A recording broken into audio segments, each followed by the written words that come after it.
Long before any ship reached the mists of Kopno, this continent already had masters. They were called the Sintherans. No civilization before or since has matched what they built. Sky bridges spanning impossible heights, sanctums driven deep into the earth, obsidian surfaces carved with symbols that glowed without flame, without fuel, without any explanation that has survived them. Their influence once stretched across all of Kopno, and the marks they left are everywhere, if you know how to look. And then they were gone. No war, no collapse, no final chapter. Only silence where an entire civilization used to be. What remains are crumbling structures, dormant machines, and knowledge sealed in places most people are wise enough not to enter. Some believe the Sintherans ascended, others say they simply perished. A few speak quieter still and suggest they left the physical world behind entirely, that they didn't die so much as become something else. Whatever the truth, Kopno still breathes with their presence.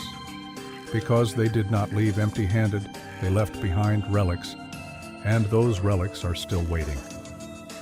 The first is known as the Iressan, the Heartstone of the ancients.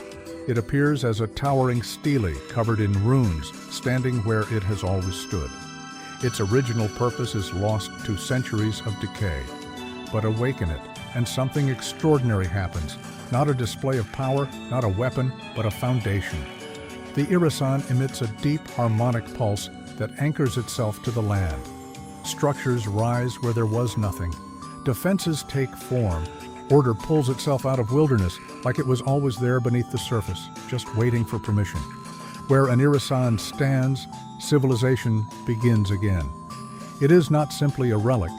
It is the core around which everything reforms, a place of return, of protection, a silent echo of what the Sintherans intended for whoever came after them.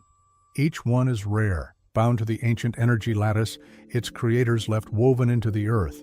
It cannot be stumbled upon, it must be earned. But the Iressan does not wake on its own. Deep within forgotten Sintheran sanctums, another relic waits. Not for a key, not for a ritual, but for a person, the right person.